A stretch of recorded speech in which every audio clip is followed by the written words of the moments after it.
Bab ke-20. Jangan menghina suamiku. Permisi, apa Mas Bambangnya ada?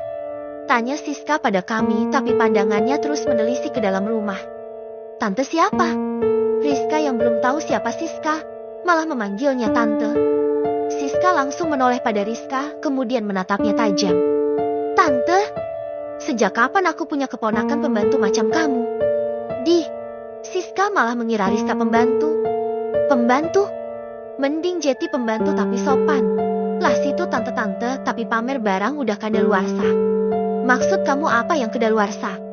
Tuh Rizka menunjuk dua buah bagian yang menyembul, yang sengaja Siska pamerkan.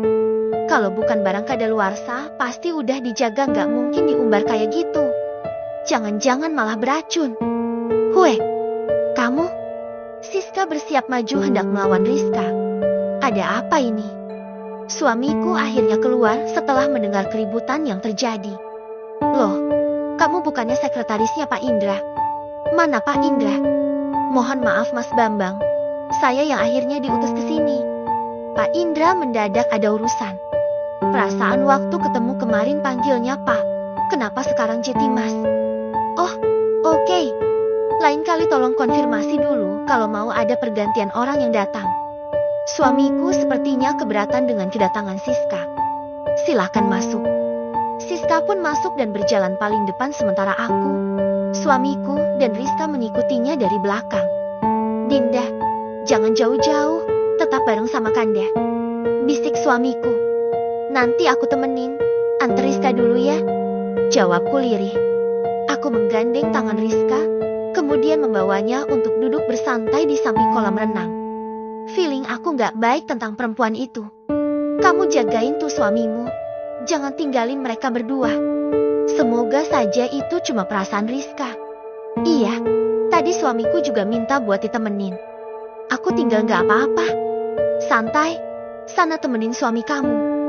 Aku mau numpang foto. Dasar Rizka, dimanapun tempat pasti selalu selfie termasuk di toilet. Sip, nanti aku minta Bibi buat bawa minuman sama makanan ke sini.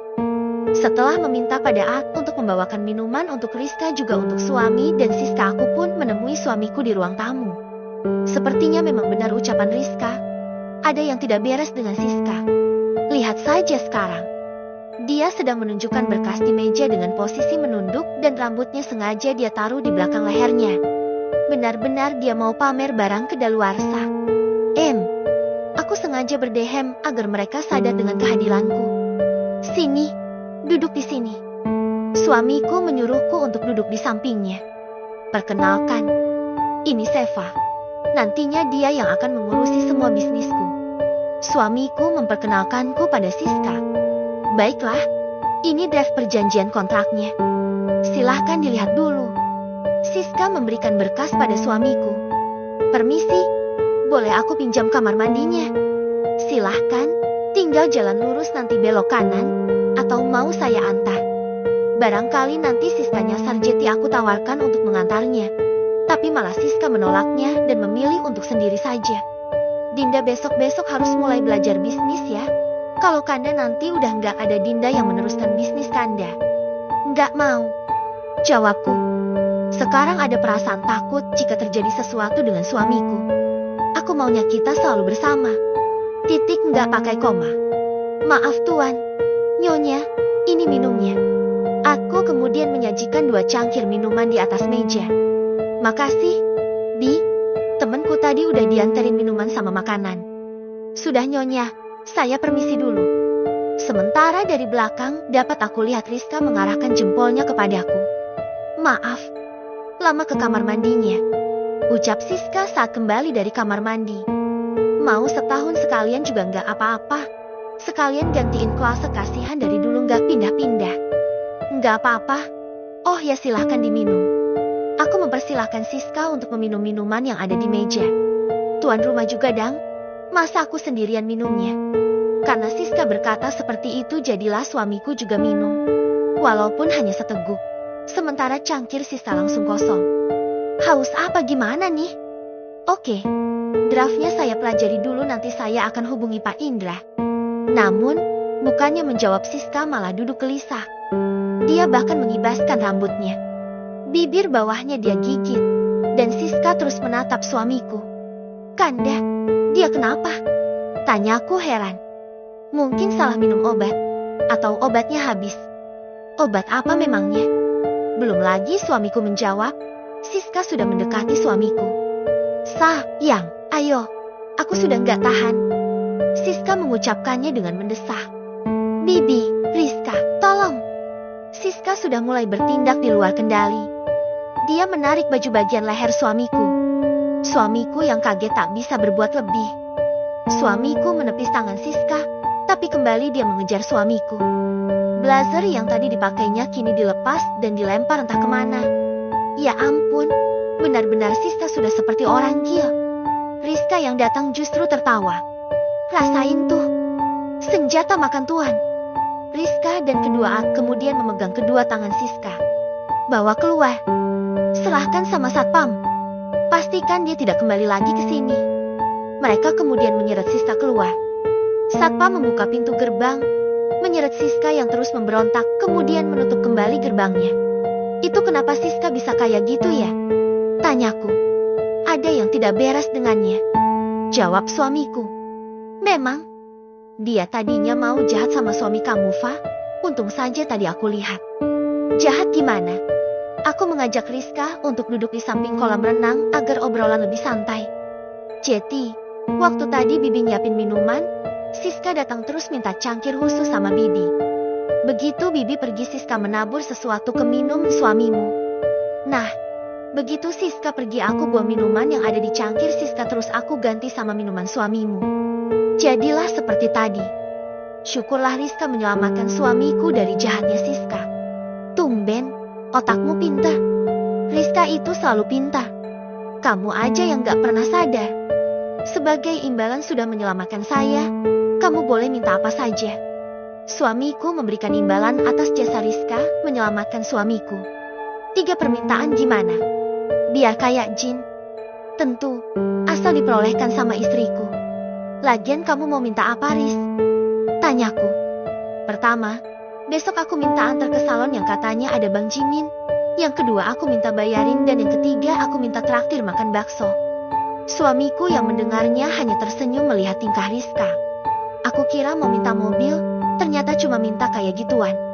Nanti aku minta 1 tahun gratis buat kamu. Beneran Pak Bambang? Duh, Jeti makin itu deh sama Pak Bambang. Makin apa, Riz? Ledeku. Makin seneng lah. Sahabatnya punya suami baiknya kebangetan. Perasaan ini ibu negara sekarang hawanya sensi banget. Kurang sajen kamu. Fah, dibilang aku kurang sajen. Dasar Rizka cecunguk. Sajennya Seva itu biasanya apa, Riz? Ini lagi suamiku ikut-ikutan. Dia mah sajennya gampang, kasih permen jahe sebiji juga anteng. Jawab Rizka enteng. Suamiku hanya tertawa mendengar ocehan Rizka. Kanda istirahat dulu ya, kalian lanjut lagi ngobrolnya. Suamiku beranjak dari tempat duduknya kemudian menghampiriku. Kanda mau tidur siang? Iya. Enggak apa-apa kan Kanda tinggal dinda sama Rizka? Tanya suamiku. Enggak apa-apa. Jawabku. Woi, ada anak kecil woi. Suamiku yang sedianya akan mencium keningku kaget. Kemudian menepuk jidatnya. Setidaknya kalau yang satu mau dicium, yang satu jangan dianggurin dang.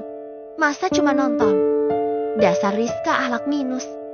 Maaf, silahkan kalian lanjut. Akhirnya suamiku meninggalkan kami berdua dan naik ke lantai atas. Kanda, nanti aku izin ya. Mau ke rumah sakit lagi. Pintaku pada suamiku. Mau jenguk Riko. Iya, sekalian lunasin biaya rumah sakitnya. Kemarin baru DP yang aku bayar. Hari ini katanya sudah boleh pulang. Oke, nanti Kanda ikut. Enggak ke kantor? Tanyaku. Kantornya sekarang pindah di rumah. Ucapnya seraya memelukku dari belakang. Duh, sinyal sepertinya ini. Kanda nggak mau ngapa-ngapain sayang.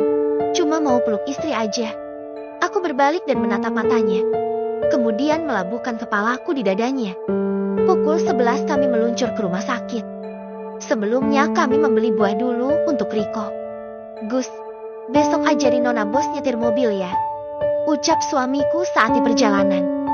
Siap, Bos, mau yang manual atau yang matik? Tanya Pak Agus. Kalau bisa keduanya, biar Dinda bisa semuanya. Emangnya harus belajar nyetir? Heran sama suamiku, dari kemarin ini aja yang dibahas. Iya, sayang. Suamiku ini kalau sudah punya keinginan itu harus nggak suka dibantah. Kalau nanti sudah bisa, Dinda pilih sendiri mobil yang Dinda mau. Oke, aku mau truk tronton. Suamiku hanya geleng-geleng mendengar permintaanku. Mobil sudah memasuki pelataran parkir rumah sakit. Bergegas kami turun dan menuju ruang perawatan Riko. Kanda ingat, di taman ini kita pertama bertemu. Aku mengingatkan suamiku lagi tentang waktu aku dan dia pertama bertemu. Tentu, Kanda masih ingat. Waktu itu Dinda nangis, jelek, ingusan. Jawab suamiku. Jawaban dari aki-aki memang nyebelin. Nyebelin lah. Aku marah. Kuhentakkan kakiku kemudian berjalan lebih cepat darinya. Dinda yang tercantik, Dinda yang terbaik, I love you Dinda. Ucap suamiku saat berhasil berjalan sejajar denganku dan meraih tanganku untuk digandengnya. Kanda, kita ke ruangan Riko dulu atau bayar dulu ya? Aku meminta saran pada suamiku. Bayar dulu aja biar nanti bisa langsung pulang. Biar nanti Kanda yang bayar. Enggak usah, uang aku kayaknya cukup buat bayar. Uang saku yang dulunya 10 juta kini sudah naik 3 kali lipat dan aku juga dapat kartu sakti limited. Tapi sayang belum pernah aku pakai. Udah, Kanda aja yang bayar. Uang Dinda buat jajan Dinda aja. 30 juta seminggu kira-kira buat jajan apa ya? Cilok sekaligus orangnya. Selesai pembayaran, kami memasuki ruangan Riko. Assalamualaikum, kuucapkan salam saat memasuki ruangan.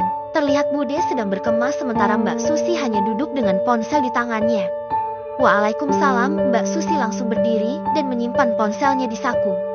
Riko sudah sehat? Sudah Mbak, jawabnya. Alhamdulillah. Bude, sudah siap-siap untuk pulang? Sudah Fah, tinggal tunggu pembayaran sudah bisa langsung pulang. Kemarin katanya ibumu yang mau mengurusnya, tapi ini belum datang. Sudah dibayar Bude sama suamiku. Sekarang tinggal pulang. Pulang? Nanti aku ikut mobilmu ya, sahut Mbak Susi. Assalamualaikum. Ibu dan bapak akhirnya sampai juga ke sini. Waalaikumsalam. Tak lupa ku cium taksim tangan bapak juga ibu. Sudah siap ini Mbak? Tanya ibu ke Bude Ratmi. Sudah mah, tinggal jalan aja. Sekarang apa? Ya udah, ayo. Kami semua akhirnya keluar dari ruangan. Aku ikut kamu. Fa. Mbak Susi langsung berdiri di samping mobil suamiku padahal Bude Ratmi sudah masuk ke mobil bapak dan mobil bapak juga masih muat untuk Mbak Susi. Suamiku juga sudah masuk ke mobil tinggal menungguku. Susi, ayo buruan masuk. Ngapain masih di situ? Bude berteriak dari dalam mobil bapak. Susi mau ikut mobil yang ini. Biar Seva yang ikut mobil itu. Lah ini maksudnya gimana? Maksudnya gimana Mbak? Ya kamu sana ikut mobil bapakmu. Biar aku yang naik mobil ini. Sama suamiku. Gitu. Iya. Udah ya. Bye. Mbak Susi langsung masuk dan menutup pintu mobil. Sekarang tinggal aku berdiri mematung di samping mobil. Itu maksudnya Susi apa? Fa. Ibu yang melihat langsung turun dari mobil dan menghampiriku. Diikuti oleh Bude Ratmi. Enggak tahu, Bu. Jawabku. Selang beberapa waktu suamiku juga Bagus turun dari mobil menyisakan Mbak Susi sendirian di dalam. Kok pada turun semua sih? Mbak Susi keluar dengan menghentakkan kakinya. Susi, Seva nggak ikut pulang. Mereka mau balik ke rumah mereka sendiri, jadi tujuan mereka nggak sama dengan kita. Ibu masih berkata pelan dengan Mbak Susi. Pokoknya Susi ikut mereka. Titik. Mbak Susi masih saja ngeyel mau ikut dengan kami. Masuk mobil itu. Cepat. Bude Ratmi menyuruh Mbak Susi untuk masuk mobil bapak. Enggak. Bantah Mbak Susi. Oh, emang kamu bocah susah banget diatur. Bude Ratmi kemudian menjewel telinga Susi dan menyeretnya ke dalam mobil bapak. Akhirnya mobil bapak meninggalkan parkiran rumah sakit bersama dengan Mbak Susi si milik Kitty tanpa weleh-weleh. Hari itu akhirnya tiba. Hari di mana aku mulai belajar kembali. Walaupun tidak bersama dengan teman-teman seperti biasa, tapi aku sudah sangat bersyukur. Nama gurunya Bu Wanti. Usianya masih muda sekitar 30-an. Aku merasa nyaman dengan Bu Wanti, tapi sayang sekali baru beberapa kali pertemuan Bu Wanti harus diganti dengan guru yang lain, entah apa sebabnya aku juga tidak tahu. Hari ini masuk bulan ketiga aku privat dengan guru yang baru. Usianya masih muda juga, malah masih muda dia daripada Bu Wanti, tapi dia laki-laki. Namanya Pak Bagas.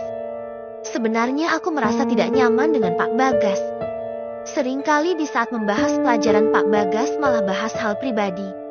Memang tampangnya lumayan, tapi kandaku tiada tandingan. Riz, aku kenalin ke cowok ganteng mau nggak? Iseng aku kirim pesan ke Rizka. Siapa? Ku kirimkan foto Pak Bagas pada Rizka. Pas foto yang dikirim lembaga sebagai perkenalan dengan muridnya. Gak mungkin aku iseng foto laki-laki lain selain suamiku. Mohon maaf, aku KAGA Lovers. KAGA Lovers? Apaan lagi itu? Kanda garis keras Lovers? Eji Gili, siapa adminnya? Aku dang. Mau daftar JT member enggak? Bayar 50.000 free foto Kanda 1 pieces. Udah ada berapa member? Sekitar 100. JT, kamu jual foto suamiku buat JT member. Bisnis is bisnis. Terus, kamu dapat foto suamiku dari mana? Lah, tiap aku ketemu sama suami kamu kan aku foto dia. Hasilnya fotogenik loh, kamu aja yang bininya nggak bakal punya. Astaga, dasar cungu. Tak ada balasan lagi dari Rizka. Bisa-bisanya dia bikin komunitas kayak gitu. Ting. Nah, kan nih bocah kirim pesan lagi. Hai, lagi ngapain? Ternyata Pak Bagas yang kirim pesan, aku kira si cunguk Rizka. Lagi santai aja. Ada apa, Pak? Ada yang perlu aku omongin. Maaf jika harus lewat pesan. Oh iya. Apa ada materi yang terlupa, Pak? Bukan itu. Aku suka sama kamu, Seva. What? Apa-apaan ini? Tak ku balas pesannya. Bahkan nomornya langsung aku blokir. Malam ini suamiku mengajakku makan di luar. Aku sudah berdandan rapi untuknya. Dinda, malam ini cantik sekali. Suamiku membisikkan di telingaku. Tak lupa kecupan di pipi dia berikan untukku. Lepas itu memelukku. Enggak, Ceti pergi nih. Ledekku. Nanti malam. Pabriknya produksi ya. Kode keras ini.